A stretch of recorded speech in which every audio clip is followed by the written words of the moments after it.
नमस्कार, स्वागत है आपका डेन न्यूज में। मैं हूं आपके समक्ष आध्या सिन्हा। करवाऊंगा रूबरू शहर के ताजा तरीन खबरों से, लेकिन खबरों पे नजर डालने से पहले आइए नजर डालते हैं उन तमाम खबरों पे जो बनी है आज की सुर्खियां।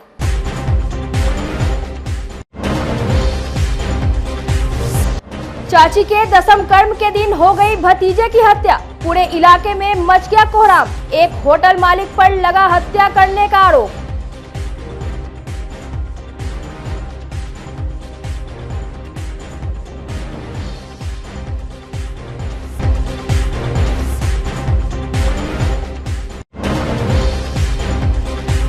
ऑपरेशन लंगड़ा के तहत पुलिस ने एक अपराधी को मारी गोली, लॉकअप से हो गया था फरार।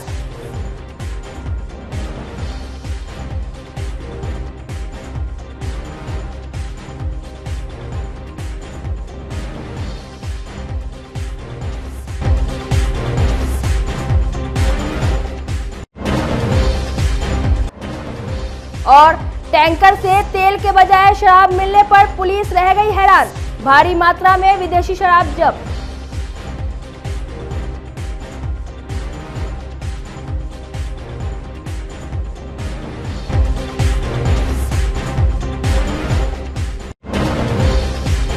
तो ये थी आज की सुर्खियां, आप खबरें विस्तार से। मुजफ्फरपुर के एक घर में 10 दिन पहले एक महिला सदस्य की मौत से परिवार अभी उभर भी नहीं पाया था कि दूसरी मौत से न सिर्फ परिवार बल्कि पूरे गांव में कोहराम मच गया। चाची की मौत के दशम कर्म वाले दिन भतीजे की हत्या कर दी गई। घटना तुर्की थाना क्षेत्र के मधौल खखड़ा चौर की है। सदर थाना क्षेत्र के खबरा निवासी राधेश्याम ओझा का 35 वर्षीय पुत्र अनीश ओझा का शव चौर में मिलने के बाद पूरे इलाके में सनसनी फैल गई। मौके पर ग्रामीणों की भीड़ जुट गई। सूचना पर पहुंची तुर्की ओपी पुलिस छानबीन करने के बाद शव को पोस्टमार्टम के लिए मेडिकल भेज दिया। बताया गया कि नौकेस में शामिल होने के बाद अनीश अपने काम पर निकल गया था। परिवार वालों ने खबरा स्थित होटल प्रतिमा के मालिक उज्जवल कुमार पर हत्या का आरोप लगाते हुए आरोप लगाया है कि होटल मालिक ने पिछले दिनों सदर थाने में अनीश पर रंगदारी का केस दर्ज कराया था। परिजनों का कहना है कि उसी मामले में अनीश की हत्या की गई है। घटना के बाद से मृतक की पत्नी आरती कुमारी समेत पूरे परिवार का बुरा हाल है। पुलिस पूरे मामले की जांच में जुट गई है।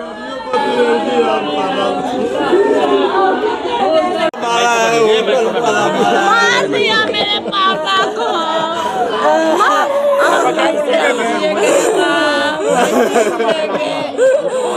जो भी मारा होगा ना उसको बोल रहे हैं हम मार देंगे। अगर आप लोग कुछ नहीं कीजिएगा तो हम मारेंगे। हमारे बच्चा के डूगर बना देलक, हमारे बच्चा के बाप ले ले। 3 दिन पहले उनसे मिले हैं, बात किए थे, लेकिन वो बोले थे कि हमको बहुत उसने टॉर्चर किया है, बहुत अति कर रहा है। मतलब ये सब मैटर में टॉर्चर हमको ना, गलती से हम नहीं गए थे वहाँ पर, कोई सब मैटर खड़ा कर रहा था। अवैध संबंध बनवाता था, वहाँ पर लड़की लोग को लाता था। इसीलिए इनको पता चला, बैठक भी हुआ था गांव में, यहाँ ऐसे ऐसे बैठक हो रहा है तो ठीक है। ये थोड़ा कम बुद्धि के आदमी थे, चले गए और उसको धमकी मतलब ना दे के उल्टे वो कहा कि हम तुमको फंसा देंगे रंगदारी के केस में, और 50,000 रुपया के महीना न देने पर तुम्हारे नाम पर हम जाके हम FIR करते। ऐसे करके मेरे दूल्हा को फंसाया है, मेरे पति को फंसाया, मेरा दुनिया उजाड़ दिया। मेरा बच्चा इतना छोटा है, इस पर भी रहम नहीं खाया। कितना दुख काट के हम अपने बाल बच्चा का परिवार का भरण पोषण करते थे, कितना दुख दे दिया रे बाप रे बाप। अब हम कैसे रहेंगे? हमको बोलता मैनेज करने के लिए, कुछ भी कहता कि पैसे दो, कुछ भी दो, चाहे तुम मतलब कि हाँ हम जो कहते हैं हमारे इधर खिलाफ नहीं तुम बोलना। हम नहीं बोलते, हम कहते कि हाँ जो हमारे पति बुड़बक है, थोड़ा कमजोर दिमाग के, लेकिन मेरे पति को इस तरह से रास्ता से ही हटा दिया। बाप रे बाप, हम लोग की पूर्ति कौन करेगा बताइए आप? अब तो हमारे पास कुछ रोड पे आ गए, हम तो क्या करें? हम तो बेसहारा हो गए, अब तो कोई मेरा सहारा है नहीं। अब मैं क्या करूं? इसका पूरा जांच किया जाए। मैं यही मीडिया वाले से कह रही हूँ कि सच्चाई सामने लाया जाए कि वो कैसे क्या हुआ है। पूरा खेत में लसौना किया हुआ है, पूरा पूरा कपड़ा जो है सो पूरा एकदम मिट्टी से भरा हुआ। वो केस किया था और जानबूझ के उसको बुलवाया और उसके बाद बुलवा के वो होटल पर प्रतिमा वाला, अगर आप लोग कुछ नहीं कीजिएगा तो होटल उसका फूक देंगे। अभी इतना उसको बुला के उसके बाद होटल में जो है 2 नंबर का काम करवाता है, उसके बाद नाबालिग लड़की सबको उसमें जो है बुलाता है। इसके लिए ये जब गए बोलने के लिए उधर, उसके बाद ये उल्टा केस किया रंगदारी का। आप सीसीटीवी फुटेज देख सकते हैं। ये 20 तारीख को केस हुआ है उसके बाद में, हाँ, सदर थाना में। और उसके बावजूद जो है यहाँ पे पुलिस आया, 3 बार से 4 बार पुलिस भेजा, वो सबको पैसा दे के उसके बाद ये प्रशासन भी यहाँ पे कुछ नहीं अभी कर रहा है। क्या आरोप लगाया था केस में? आरोप वो लगाया था रंगदारी का और जान से मारने का, धमकी देने का। और उसके बावजूद जो है इनका जो हाल किया है अभी, वो बुलवा के ऐसा किया होटल प्रतिमा, और उसके साथ साथ और भी कई लोग मिले हुए हैं। जी, एक सूचना मिली थी कि अज्ञात लाश मिला है खेत में, चौर में, खखरा चौक में चौर में। फिर उस अज्ञात हो गया। उसका नाम अनीस ओझा है, उम्र करीब 30 वर्ष, पिता राधे श्याम ओझा, साकिन शिव मंदिर के पश्चिम खवड़ा, थाना सदर, जिला मुजफ्फरपुर है। उनका लाश को पोस्टमार्टम करके अग्रतर कार्रवाई की जा रही है। किस अवस्था में मिली थी लाश? लाश चित अवस्था में था, कुछ ज़्यादा शरीर पर कोई चोट का निशान नहीं है, लेकिन मुंह से कुछ झाग थोड़ा सा आया। परिवार वाले हत्या की बात बोल रहे हैं, तो जांच किया जा रहा है। जांच कर रहे हैं। ऑपरेशन लंगड़ा के तहत मुजफ्फरपुर पुलिस ने मुठभेड़ में एक और अपराधी को पैर में गोली मारकर दबोच लिया है। जख्मी अपराधी जिले के टॉप 10 अपराधियों में शामिल है। जैसा कि आपको मालूम है कि तिरहुत रेंज के आईजी शिवदीप लांडे ने ऐसे अपराधियों पर नकेल कसने की बात पिछले दिनों कही थी। इससे पहले कांटी के पंजाब नेशनल बैंक लूटकांड में शामिल रहे एक अपराधी को भी पुलिस ने पैर में गोली मारकर गिरफ्तार कर लिया था। मंगलवार को एसटीएफ की टीम ने टॉप 10 में शामिल कुख्यात विवेक के साथ विक्की नामक अपराधी को गिरफ्तार कर साहेबगंज थाने के हवाले कर दिया था। बुधवार की सुबह शौच करने के दौरान चौकीदार से मारपीट कर दोनों फरार हो गए। इसके बाद तो खलबली मच गई। थानेदार का हाथ पांव फूल गया। साहेबगंज पुलिस ने दोनों की तलाश में साहेबगंज के रामपुर भिकनपुरा पहुंची तो वहां विवेक मिल गया। पुलिस को देखते ही उसने फायरिंग शुरू कर दी। जवाबी कार्रवाई में पुलिस ने भी गोली चलाई, जिसमें विवेक जख्मी हो गया। उसके पैर में गोली लगी है, लेकिन पुलिस कस्टडी से फरार दूसरा अपराधी विक्की अब तक नहीं पकड़ा जा सका है। उसकी तलाश में छापेमारी की जा रही है। विवेक को भी एसकेएमसीएच में भर्ती करा दिया गया है।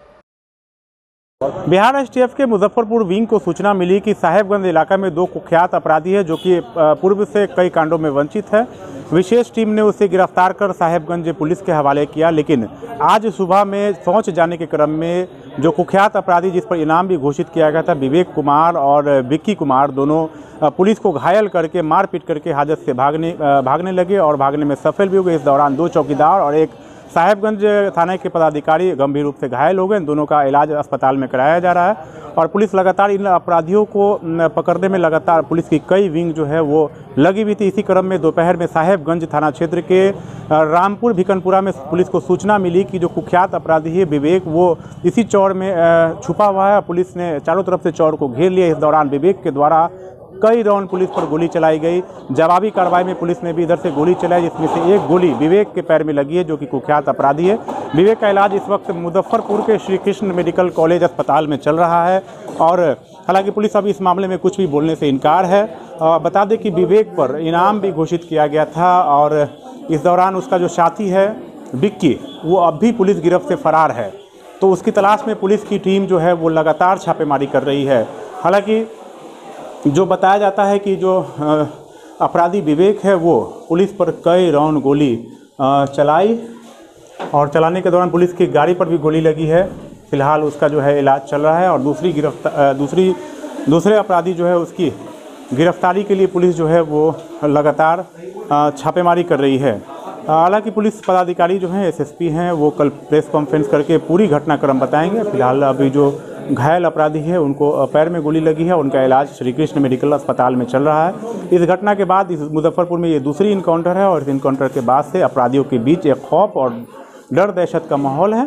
पुलिस ने साफ तौर पे कह दिया है कि आप गोली चलाएंगे तो हम हाथ पर हाथ धर के नहीं बैठेंगे, गोली का बदला गोली से लिया जाएगा। कैमरा पर्सन रविकांत के साथ आमिर, डे न्यूज, मुजफ्फरपुर। शराबबंदी वाले बिहार में तरह तरह के हथकंडे अपनाकर माफिया शराब की तस्करी करने में लगे हैं। अब तक ट्रक और पिकअप गाड़ी में लोड विदेशी शराब पकड़े जा रहे थे, लेकिन मंगलवार की रात मुजफ्फरपुर के साहेबगंज राजेपुर क्षेत्र में पुलिस ने टैंकर में छिपाकर रखे गए भारी मात्रा में विदेशी शराब बरामद किया। इस मामले में पुलिस 2 लोगों को गिरफ्तार कर पूछताछ कर रही है। हालांकि मुख्य कारोबारी नहीं पकड़ा गया। सरैया एसडीपीओ कुमार चंदन ने बताया कि जब्त शराब की गिनती की जा रही है। पकड़ाया है, जिसमें कि 2 व्यक्तियों को गिरफ्तार किया गया है, जिनको न्यायिक हिरासत में भेजा जा रहा है। और उसमें एक तेल टैंकर में से दारू पकड़ा गया है। उसके साथ 4 बोलेरो जो कि लोड करने वाला था दारू उतरने के बाद, उनको पकड़ा गया है। और एक बाइक जो कि लाइनर के रूप में काम कर रहा था, उनको पकड़ा गया। ये सब लोकल हैं लोग, माफिया या दूर के हैं सब रहने वाले? इसमें अभी जो हम लोगों को जानकारी मिली है उसमें मुजफ्फरपुर के ही हैं। और अब आके हम लोग आगे बैकवर्ड लिंकेज और फॉरवर्ड लिंकेज हम लोग पता लगा रहे हैं। मुजफ्फरपुर के रामबाग निवासी वार्ड नंबर 46 के निकटतम प्रत्याशी रहे राजमंगल शाह ने बुधवार को जिलाधिकारी को ज्ञापन सौंपकर जन आरोग्य योजना शिविर पीडीएस दुकान पर न लगाकर संस्कृत कॉलेज में लगाने की मांग की है। राजमंगल शाह ने बताया कि उनके वार्ड पार्षद के घर में ही पीडीएस की दुकान है। ऐसे माहौल में पीडीएस दुकान पर जन आरोग्य योजना का शिविर लगाने से उसका राजनीतिक लाभ मिल जाएगा, जबकि यह योजना मुख्यमंत्री की है। बता दें कि भारत आयुष्मान योजना से वंचित लोगों के लिए मुख्यमंत्री जन आरोग्य योजना के तहत हर राशन कार्ड धारी को गोल्डन कार्ड बनाया जाएगा, जिसके तहत 5 लाख का मेडिकल बीमा लोगों को मिलेगा। इसके लिए 2 मार्च से लेकर 12 मार्च तक संबंधित पीडीएस दुकानों पर शिविर लगाए जाने की बात कही गई है। ज्ञापन किसको दिए हैं? आज ज्ञापन दिए हैं कि मुख्यमंत्री जन आरोग्य योजना का एक शिविर लगाना है, जो प्रत्येक डीलर के यहाँ पर से यह शिविर लगाने का आदेश दिया गया है। इसलिए हम माननीय जिलाधिकारी जी को मैं यह एक आवेदन दिया कि जो एक ही जो डीलर है उसके लड़का जो है वार्ड नंबर 46 नगर निगम का अधीन पड़ता है, वो जो है उनका लड़का वार्ड पार्षद है। और उनके यहाँ अगर ये शिविर लगाया जाता है जन आरोग्य योजना का, तो इससे तो राजनीतिक प्रभावित होगा। तो इसलिए हम आवेदन दिए हैं कि इसको धर्म समाज संस्कृत महाविद्यालय रामबाग में पड़ता है, वार्ड नंबर 46 में, उसमें शिविर लगा करके इस योजना का लाभुकों को लाभ दिया जाए, जिससे कि सभी लोगों को मिल सके। बहुत ऐसे लोग हैं जो उनके यहाँ जाना नहीं पसंद करते हैं, और धर्म संस्कृत विद्यालय में अगर होता है तो उसमें सभी लोग वहाँ पर अपना शिविर में भाग लेकर के लाभ उठा सकते हैं। तो हम ये चाहते हैं कि जो डीलर हैं अकबरी खातून, उनको उनके यहाँ 3 गो डीलरशिप है, उसमें टैग है। तो अगर 3 डीलरशिप का होता तब तो आधा से बेसी वार्ड का लोग वहाँ पहुँचेंगे, तो वहाँ तो पब्लिक को गुमराह किया जाएगा और वह जो है राजनीतिक लाभ लेने के लिए वहाँ पर शिविर लग जाएगा। इसलिए हम चाहते हैं, जिलाधिकारी महोदय से आग्रह किया है कि आप इसको धर्म समाज संस्कृत महाविद्यालय में इस शिविर को लगाया जाए, जिससे सभी लोग वहाँ गरीब गुरबा और सभी लोग वहाँ जाकर के इस शिविर में अपना उसका लाभ ले सकेंगे। यही मुख्यमंत्री जी का योजना है और यह बहुत ही अच्छा कार्यक्रम है, जो इसके लिए हम उनको वह स्वागत योग्य है। सरकार का जो यह पहल है बहुत स्वागत योग्य है, ताकि गरीब गुरबा जो इलाज के बिना मर रहे हैं उनका सही से इलाज हो सकेगा इस योजना के माध्यम से। क्या परिचय हो गया? मेरा नाम हुआ राजमंगल शाह, निकटतम प्रत्याशी वार्ड नंबर। मुजफ्फरपुर में 35 साल पहले बने एक मकान को 5.5 फीट ऊंचा किया जा रहा है। मकान को ऊंचा करने के लिए 250 जैक लगाए गए हैं। शहर के मिठनपुरा रोड मदनानी गली निवासी राम गोपाल साहू ने 35 साल पहले घर बनवाया था। उस समय यह मकान सड़क के लेवल से 5 फीट ऊंचा था, लेकिन बार बार सड़क बनने के कारण अब सड़क के लेवल में आ गया है। ऐसे में बारिश का पानी घर में घुसने लगा। परेशानी से निजात पाने के लिए उन्होंने मधेपुरा के Mahavir and sons lifting and shifting house की टीम को बुलवाया है। 20 मजदूर दिन और रात काम कर रहे हैं। यह मकान 2 मंजिला है। कई दिनों से मकान को ऊंचा किया जा रहा है। सबसे बड़ी बात तो यह है कि काम के दौरान मकान मालिक घर में ही रहते हैं। उन लोगों को किसी प्रकार की परेशानी नहीं हो रही है। अभी तक मकान में कोई दरार नहीं आया है। महावीर एंड सन्स कंपनी के ठेकेदार विकास यादव ने बताया कि जिन लोगों को भी नीचा मकान से अगर दिक्कत है तो उनसे संपर्क कर सकते हैं।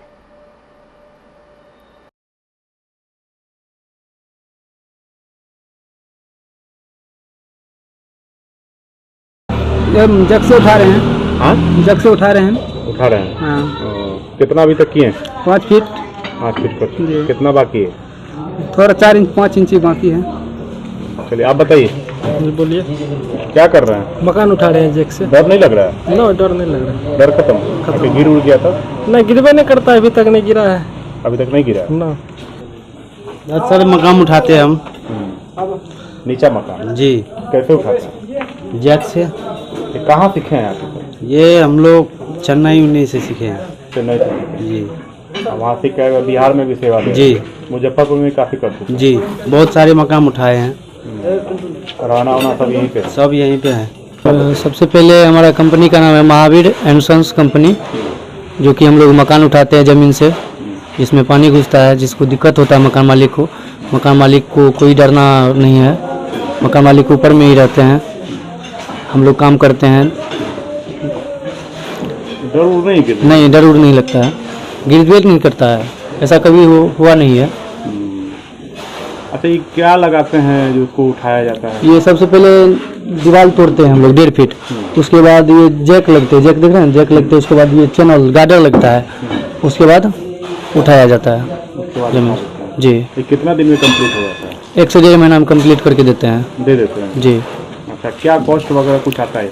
ये स्क्वायर फीट का कॉस्ट है। एक कट्ठा अगर मकान को करवाना है तो उसका क्या? वो 1 कट्ठा स्क्वायर फीट के हिसाब से 150 रुपया, जितना मकान का लंबाई प्लस चौड़ाई है 150 रुपया उसको गुना कर दीजिए। उसमें हम 4 फीट उठा के देते हैं, पूर्ण रूप से 4 फीट उठा के जोड़ाई कर देते हैं, बाद बाकी काम मकान मालिक का है।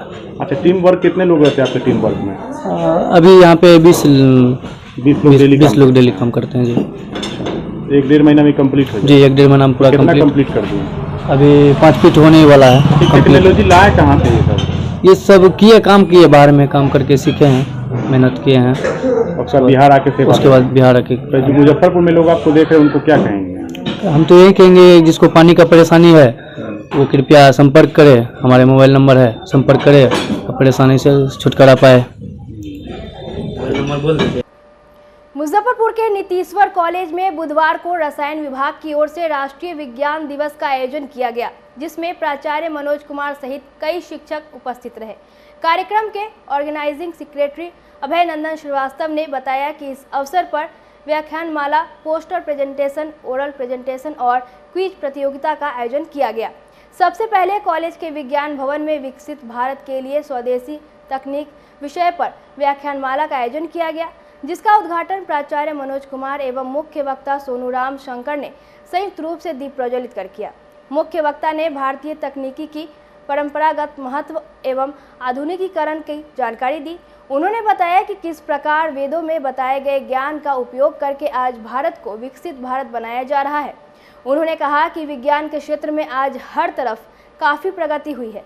अगले 25 वर्षों में भारत को विकसित राष्ट्र बनाने में स्वदेशी तकनीकी का अहम योगदान होगा। प्राचार्य मनोज कुमार ने कहा कि आज भारत की स्वदेशी तकनीक और प्रौद्योगिकी विकास यात्रा राष्ट्रीय और अंतर्राष्ट्रीय स्तर पर बढ़ी है, जो विकसित भारत की राह में एक बड़ा योगदान है। इसमें बिहार के विश्वविद्यालयों सहित उत्तर प्रदेश एवं अन्य राज्यों के विभिन्न विश्वविद्यालयों एवं महाविद्यालयों के प्रतिभागियों ने पोस्टर और ओरल प्रेजेंटेशन में ऑनलाइन माध्यम से भाग लिया। सभी विजयी प्रतिभागियों को मेडल और प्रशस्ति पत्र देकर सम्मानित किया गया। आप सब लोगों को बहुत हर्ष के साथ ये बात बताना चाह रहा हूँ कि आज हमारे महाविद्यालय में national science day indigenous technology for विकसित भारत थीम पर मनाया जा रहा है, जिसमें केवल बिहार के ही नहीं बल्कि दूसरे राज्यों के भी विभिन्न इंस्टीट्यूशन के बच्चे भी पार्टिसिपेट कर रहे हैं। इस कार्यक्रम में हमने डॉक्टर सोनूराम शंकर सर का एक इन्वाइटेड टॉक रखा हुआ है, जो बहुत ही अच्छे तरीके से भारत के टेक्नोलॉजी को समझा रहे हैं और इसके साथ ही साथ बच्चों का पोस्टर प्रेजेंटेशन होगा, ओरल प्रेजेंटेशन होगा और क्विज कंपटीशन होगा, जिसमें सारे प्रतिभागियों को सर्टिफिकेट दिया जाएगा और जो मेधावी छात्र होंगे उनको फर्स्ट, सेकंड और थर्ड प्राइज से सम्मानित किया जाएगा। ये इवेंट पूरा का पूरा हाइब्रिड मोड में चल रहा है, यानी कि ऑफलाइन और ऑनलाइन दोनों। जैसे कि आप देख भी पा रहे होंगे, मेरे कान में जो है ब्लूटूथ लगा हुआ है और ये साथ के साथ आपके यूट्यूब लिंक और जीमेल लिंक पर फ्लोट कर रहा है और लोग ऑनलाइन माध्यम से भी दूसरी जगह पर जुड़े हुए हैं। भारत में हम लोग इस तकनीकी का पूर्ण रूप से इस्तेमाल कर रहे हैं और हम ये कामना करते हैं कि विज्ञान का प्रयोग करके हमारा देश बहुत जल्दी विकसित देश में परिवर्तित होगा। गर्मी अभी शुरू नहीं हुई, उससे पहले AES ने दस्तक दे दी है। 26 फरवरी को सकरा के बिद्दीपुर के मोहम्मद शहाबुद्दीन के 4 वर्षीय पुत्र फरहान में चमकी बुखार के लक्षण पाए जाने पर उसे SKMCH के पीकू वार्ड में भर्ती किया गया। जांच में AES की पुष्टि हुई। AES का कारण हाइपोग्लाइसीमिया पता चला कि फरवरी महीने में ही AES का मरीज मिलने पर स्वास्थ्य विभाग अलर्ट हो गया है।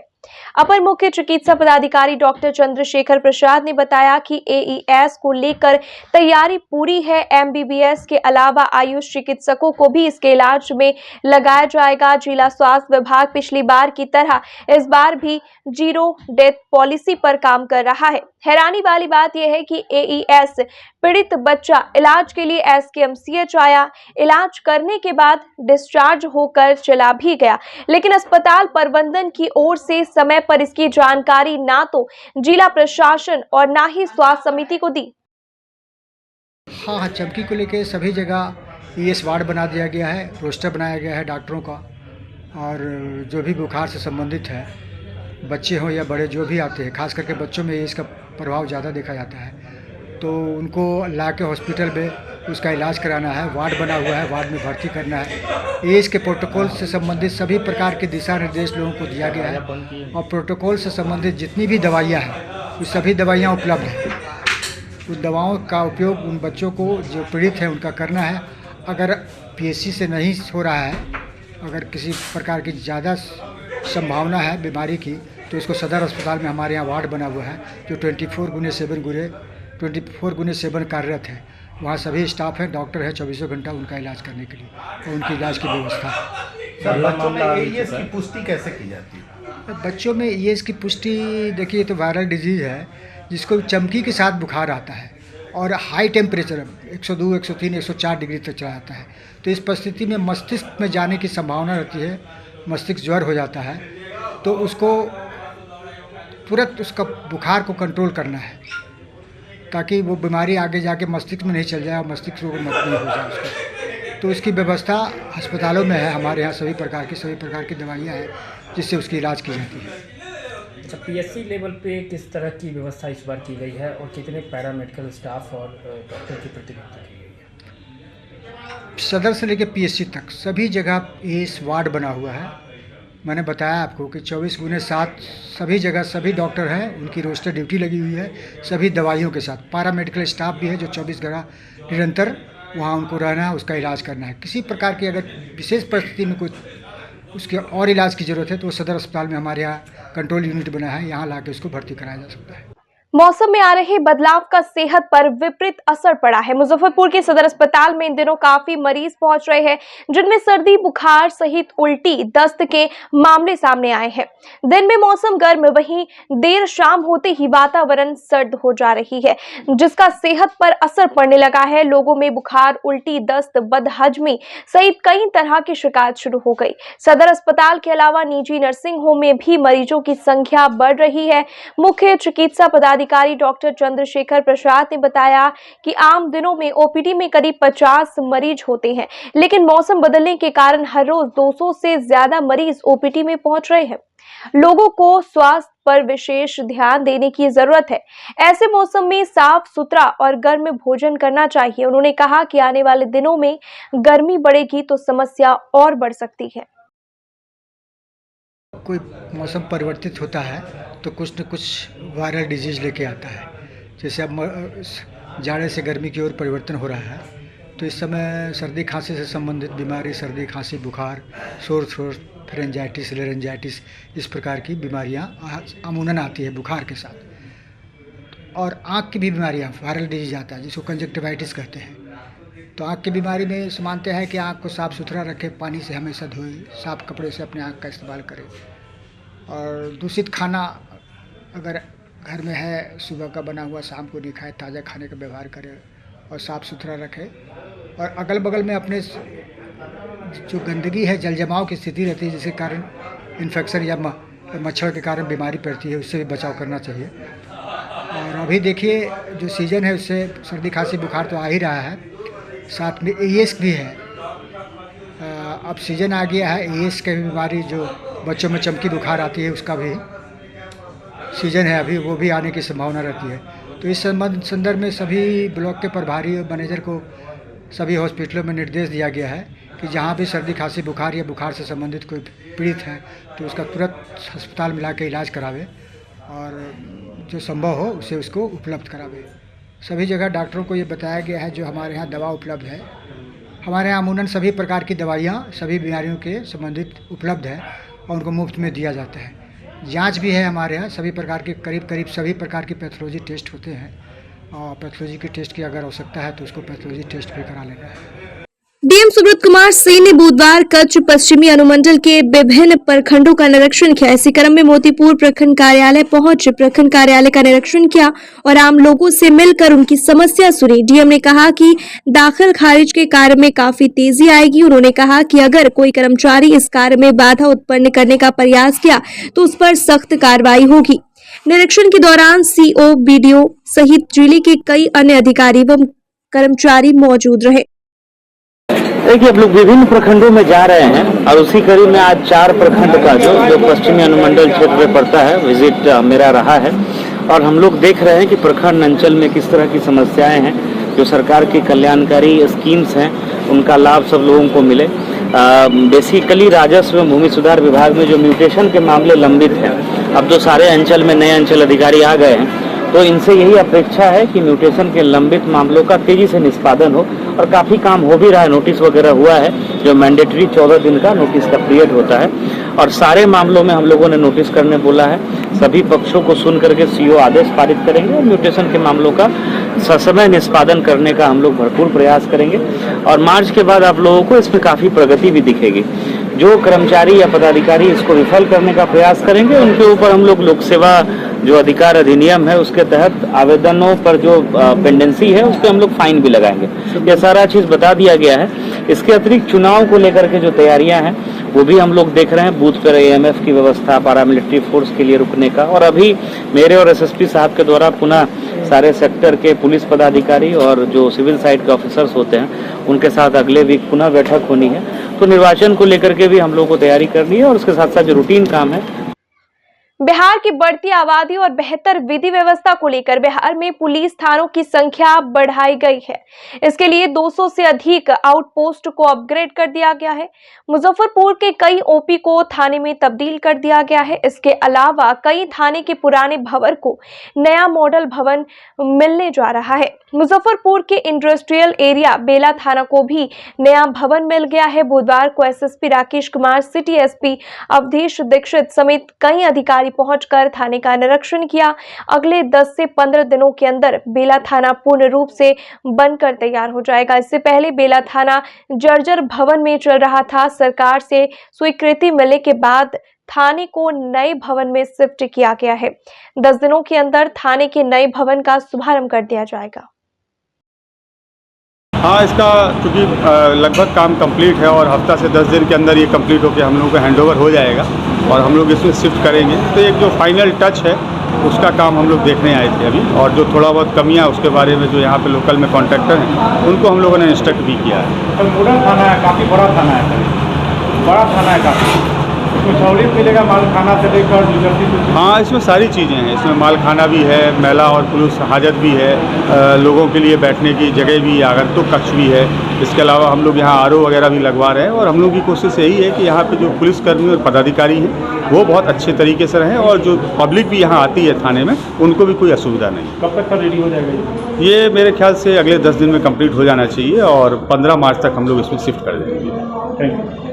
भाजपा के राष्ट्रीय सचिव ऋतुराज सिन्हा ने कहा कि जो जनप्रतिनिधि अपने अंदर की आवाज और नरेंद्र मोदी पर भरोसा कर भाजपा में आ रहे हैं, उन सभी का स्वागत है। बुधवार को मुजफ्फरपुर के चुरनचपड़ा स्थित पार्टी के जिला कार्यालय में आयोजित बैठक के बाद मीडिया से बातचीत में उन्होंने कहा कि जिसके घर खुद शीशे के हो वो दूसरों पर पत्थर ही नहीं मारते। तेजस्वी यादव ने जन विश्वास यात्रा पर ऋतुराज सिन्हा ने कहा कि बिहार का विकास तभी होगा जब डबल इंजन की सरकार होगी। उन्होंने कहा कि उनके माता पिता के राज में बिहार किस स्थिति में पहुंच गया था, इसे कौन नहीं जानता है। ऋतुराज सिन्हा ने कहा कि बिहार की चिकित्सा सेवा को दुरुस्त रखना है, लॉ एंड ऑर्डर ठीक रखना है, युवाओं के भविष्य की चिंता करनी है तो उसका एक ही उपाय है, डबल इंजन की सरकार। इंडी के छापेमारी पर ऋतुराज सिन्हा ने कहा, यदि आप गरीबों का पैसा खाएंगे, नौकरी के बदले जमीन लेंगे या कोई कारोबार करने वालों से काम के बदले उससे हिस्सेदारी लेने का काम करेंगे, तब ईडी आपके घर आएगी, क्योंकि मोदी जी ने साफ कह रखा है, ना खाऊंगा ना खाने दूंगा। बैठक में जिलाध्यक्ष रंजन कुमार सहित भाजपा के कई वरिष्ठ नेता मौजूद रहे। दूसरे दलों को तोड़ रहे हैं, ऑपरेशन लोटस लगातार बिहार में एक्टिव है, किस रूप में तमाम चीज़ों को देख रहे हैं? देखिए, क्या किसी को जबरदस्ती अगवा करके लाया जा रहा है? क्या किसी पे कोई जोर दबाव किया जा रहा है?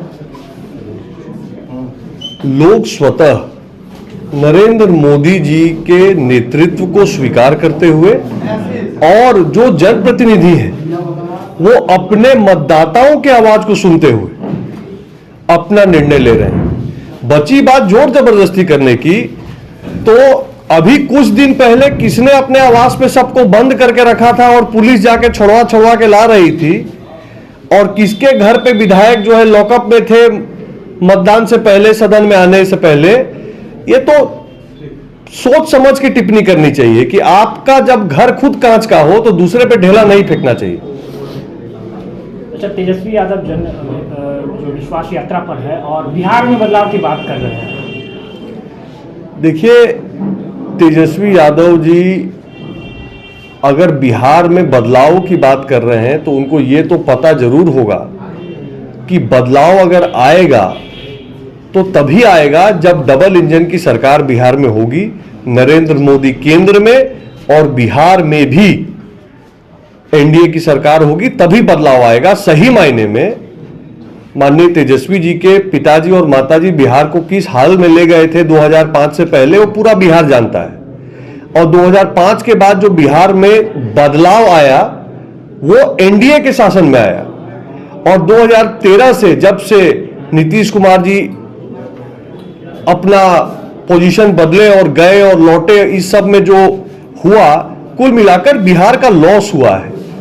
तो बिहार को अगर हमको विकास के पथ पे रखना है, बिहार में लॉ एंड ऑर्डर हमको ठीक रखना है, बिहार में हमको युवाओं के भविष्य का चिंता करना है, स्वास्थ्य और शिक्षा सेवाओं को ठीक करना है, तो उसका एक ही तरीका है एनडीए की डबल इंजन की सरकार। आने वाले समय में बिहार में ईडी का और ज्यादा छापेमारी देखने को मिलेगा? देखिए, मेरा मानना है कि जहां तक जो लोग ईडी पे आरोप लगाने का काम करते हैं या सीबीआई पे आरोप लगाने का काम करते हैं, तो मैं उनसे एक चीज पूछना चाहूंगा, क्या हमारे जो पत्रकार बंधु यहाँ पे सब हैं, आपके घर पे कभी ईडी आता है? जो शरीफ जन है, जिनका कोई लेना देना नहीं है उल्टा पलटा काम से, क्या उनके घर में अचानक से ईडी पहुंचता है?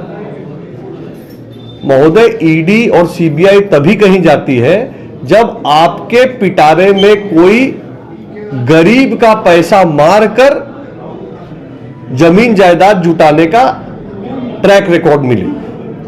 तो अगर आपने गलत किया है अपने जीवन में, कभी गरीब की हकमारी की है, रोजगार के नाम पे किसी का जमीन लिखवा लिया, कारोबारी से होटल में हिस्सा रख लिया, इस तरह का अगर आप कार्रवाई करेंगे तो ईडी तो जाएगी ही और जवाब देना ही पड़ेगा, क्योंकि मोदी जी ने साफ कहा है, ना खाऊंगा ना खाने दूंगा।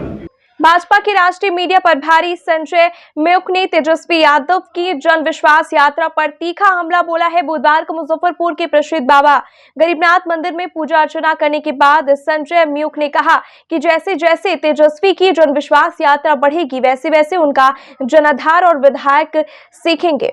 जनता का दिया मौका तेजस्वी ने गवा दिया है। जनता उन्हें बाहर का रास्ता दिखा चुकी है। बाबा गरीबनाथ का आशीर्वाद लेने के बाद भाजपा नेता ने कहा कि अब की बार 400 के पार वाली सरकार बनेगी। उन्होंने कहा कि जिसका विकास में विश्वास है वो बीजेपी के साथ है, इसलिए विकास को समर्पित लोग भाजपा में आ रहे हैं। संजय म्यूख ने कहा कि तेजस्वी ने कहा था खेला करेंगे, लेकिन डिप्टी सीएम सम्राट चौधरी ने उन्हें ही खिलौना पकड़ा दिया है। बीजेपी ने संपूर्ण बिहार और संपूर्ण देश में सुख समृद्धि फैले। बाबा गरीबनाथ के यहाँ हमेशा आने का मौका मिलता है, बाबा का आशीर्वाद मिलता है।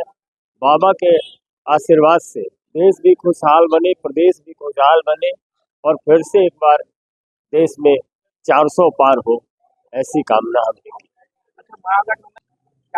देखिए, जिसका विकास में विश्वास है वो भारतीय जनता पार्टी के साथ है, आदरणीय प्रधानमंत्री नरेंद्र मोदी जी के साथ है। इसलिए विकास को समर्पित लोग जो है वो भारतीय जनता पार्टी में आ रहे हैं। ये होता है क्या, किसी ने कहा था कि खेला करेंगे। हमारे प्रदेश अध्यक्ष सम्राट चौधरी ने कहा था कि खिलौना देंगे। अब खिलौना इतना खेलना पड़ेगा तेजस्वी जी को कि जैसे जैसे तेजस्वी जी की यात्रा आगे जाएगी उनका जनाधार भी खिसकेगा और उनके विधायक भी खिसकेंगे। असल बात, इनके यहाँ मंच पे ही सब लोग रहते हैं, जनता नदारद है। इनके यहाँ स्वयंभू राजनेता साथ चल रहे हैं। तो अब कौन सा समय दिखाएंगे? जनता ने उन्होंने समय गवा दिया है और जनता ने उन्हें बाहर का रास्ता दिखा दिया। कोई असमंजस नहीं है। बिहार की 40 की 40। मुजफ्फरपुर जिले में हर साल जल स्तर घट रहा है। इस बार भी गर्मी के आने से पहले ही जल स्तर में गिरावट होने लगी है। हालांकि अभी यह मामूली है, लेकिन इसके कारण जनता को परेशानी उठानी पड़ रही है। चापाकल सूखने से लोगों को पानी के लिए नल जल योजना के भरोसे निर्भर रहना पड़ रहा है। जिले का जल स्तर इस समय 150 से 180 फीट के करीब है। डीएम सुबोध कुमार सेन ने कहा कि मार्च के पहले सप्ताह में ही पीएचडी विभाग के साथ बैठक कर सभी चापाकलों की मरम्मत करवा ली जाएगी। साथ ही जल जीवन हरियाली के तहत जिले के तमाम सरकारी कार्यालय और विभागों को रेन वाटर हार्वेस्टिंग से जोड़कर भूजल स्तर को मेंटेन करने का प्रयास किया जाएगा।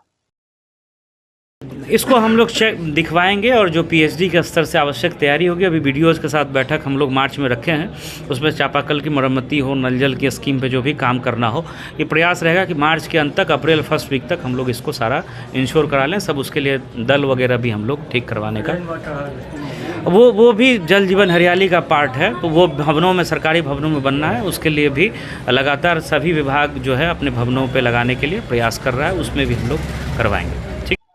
भारत के पूर्व राष्ट्रपति देश रत्न डॉक्टर राजेंद्र प्रसाद की 62वीं पुण्यतिथि पर मुजफ्फरपुर जिला कांग्रेस कार्यालय में आयोजित श्रद्धांजलि सभा में जिलाध्यक्ष अरविंद कुमार मुकुल सहित तमाम कांग्रेस नेताओं ने राजेंद्र प्रसाद के तैल क्षेत्र पर पुष्पांजलि कर श्रद्धा सुमन अर्पित किया।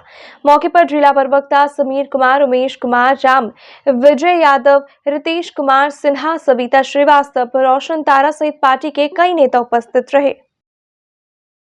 आज़ादी से लेके कोई योगदान नहीं है, लेकिन वह बहुत बड़े नेता अपने आप को बन रहे हैं। हमारे प्रधानमंत्री नरेंद्र मोदी जी हों, चाहे अमित शाह गृह मंत्री हों, लेकिन उन लोगों का कोई कंट्रीब्यूशन नहीं।